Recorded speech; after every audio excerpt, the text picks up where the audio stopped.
Hi guys, எல்லாருக்கும் வணக்கம். விதையோ வினையோ விதைப்பவனுக்கு அதற்கான பலன் நிச்சயம் உண்டு. இன்னைக்கு அமாவாசை, ஸோ எல்லார் வீட்லேயும் வந்துட்டு இன்னைக்கு வந்து பிஸி ரொட்டீன். அது தலைவாழை எல்லாம் போட்டு சாப்பாடுறதெல்லாம் தனி ருசி. அமாவாசை அப்படின்னாவே வந்துட்டு சாப்பாடு, காய், பொரியல்னு எல்லாமே இருக்கும். ஞாயிற்றுக்கிழமை ஆனால் எப்படி நம்ம மட்டன், சிக்கன் சாப்பிட்றோமோ அமாவாசைக்கு வெஜ் வெரைட்டிஸ் நிறைய செய்வோம். மார்னிங்கே ஃப்ரெஷ் ஆகி பூஜைலாம் போட்டாச்சு. அடுப்படைக்குமே வந்துட்டு இந்த விநாயகர்கிட்ட விளக்கு ரொம்ப நாளாக போடாமல் வச்சிருந்தது. ஸோ இன்னைக்கு வந்தேலேருந்து ஸ்டார்ட் பண்ணியிருக்கு. நம்ம ஒரு சில சமயம் சேடாக எதிர்த்து என்னடா இன்னைக்கு சமைக்கிறதுன்னு யோசிப்போம். ஆனால் இந்த வந்துட்டு கிச்சனில் வந்தோடனே இந்த விளக்கு பிரகாசமாக எரியும் போது நமக்கே ஒரு புத்துணர்ச்சி தரும். ஊர்லேருந்து வரும்போது பலாப்பழம் வாங்கிட்டு வந்திருந்ததுல அதில் வந்து பலாச்சொலை எடுத்துட்டு அதில் இருக்க தோல் வந்து இருக்கும் பார்த்தீங்களா, சின்ன சின்னதாக, அதில் வந்து சிப்ஸ் போடலாம் சொல்லிட்டு அதை வந்து காய வச்சிருக்கேன்.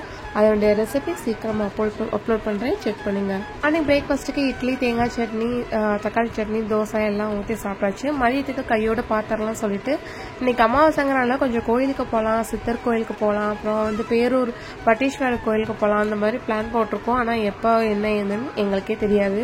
நம்ம வேலையை கரெக்டாக முடிச்சு வச்சிட்டோம் அப்படின்னா வந்தாங்கன்னா கூட்டிகிட்டு போவாங்க. ஸோ அதனால் மார்னிங்கே வந்துட்டு முடிச்சுட்டு ஆஃப்டர்நூன் தொடங்கியாச்சு. சாம்பாருக்கு வந்துட்டு முருங்கைக்காய், பூசணிக்காய், மாங்காய்லாம் போட்டு சாம்பார். பலாப்பழம் மாமியார் உரிச்சு வச்சிட்டாங்க. பலாக்காய், இது வந்து கண்டங்காயின்னு சொல்லுவாங்க இங்கிட்டு. அதை வந்துட்டு மாமியார் எனக்கு கிளீன் பண்ண தெரியாது, ஸோ அவங்க கிளீன் பண்ண சொல்லியாச்சு. இது எப்படி கிளீன் பண்ணுறதுன்னு நீங்களே வந்துட்டு இந்த வீடியோவில் பாருங்கள். தனி ரெசிபி வேணும் அப்படின்னா நான் அப்லோட் பண்ணுறேன். மேலேக்க முள்ளை எடுத்துட்டு சுற்றியும் எடுத்துடணும். அப்புறமேட்டுக்கு இந்த மாதிரி கிராஸாக வந்து கட் பண்ணிவிட்டு உள்ளே இருக்கிற அந்த ஒயிட் கலரில் ஹார்ட்டாக இருக்கும் அதையும் எடுத்துட்டு நம்ம வந்து சுக்கா பண்ண போகிறோம், சைவ சுக்கா. ஸோ அதனால் அதுக்கு தகுந்த அப்படி இந்த மாதிரி கட் பண்ணி எடுத்துக்கிட்டாச்சு. இந்த சைஸ் இருந்தால் போதும் சுக்காக்கு. இப்போ நல்லா கொதிக்கிற தண்ணியில் சுக்காக்கு வந்துட்டு நம்ம கண்ணங்காயை போட்டு லைட்டாக உப்பு போட்டு மூடி வச்சிடலாம். அரை வேக்காடு வெந்தால் போதும். கடையில் கொஞ்சமாக எண்ணெய் ஊற்றிக்கோங்க. இதில் மோஸ்ட்லி தேங்காய் எண்ணெய் யூஸ் பண்ணுங்க, இல்லைன்னா நம்ம நார்மல் ரீஃபண்ட் ஆயிலும் யூஸ் பண்ணிக்கலாம். பட்டை, கிராம்பு, அன்னாச்சிப்பூ, பிரிஞ்சி எல்லாம் பிரியாணிக்கு போகிற ஐட்டம்ஸ் போட்டுட்டு வெங்காயம், தக்காளி போட்டு நல்லா வதக்கிட்டு இஞ்சி பூண்டு பேஸ்ட் போட்டிருக்கேன், வீடியோவில் காட்டலை. மசாலா ஐட்டத்துக்கு மிளகாத்தூள், கறி மசாலா தூள், கொஞ்சம் மட்டன் மசாலா இருந்துச்சுன்னா அதையும் போட்டுக்கோங்க. போட்டுட்டு காயும் போட்டு நல்லா மிக்ஸ் பண்ணிக்கோங்க. கொஞ்சமாக வந்துட்டு தண்ணி தெளிச்சு விடுங்க, ஊற்ற வேண்டாம். சுக்காக்கு மெயினானது இந்த பொடி தான். மிளகு, சீரகம், வரமிளகாய், இதை வந்து நல்லா ட்ரையா அரைச்சிட்டு வந்துக்கோங்க. 2 ஸ்பூன் போடுங்க. கடைசியா லைட்டா எண்ணெய் ஊற்றி நல்லா ஒரு கிளறி கழிட்டோம்னா சைவ சுக்கா ரெடி ஆயிடுச்சு. இப்போ நான் எடுத்து காமிக்கிற பாருங்க, அமுக்குனாவே நல்லா சாஃப்டா இருக்கும், நல்லா டேஸ்ட் சூப்பரா இருக்கும். சுக்கா மாதிரி, மட்டன் சுக்கா மாதிரியே இருக்கும். யாருக்கெல்லாம் கண்டங்காய் பிடிக்கும் அப்படிங்கறது கமெண்ட்ல பின் பண்ணுங்க. எங்க ஊர்ல கண்டங்காய்ன்னு சொல்லுவாங்க, பெலாக்காயின்னு சொல்லுவாங்க.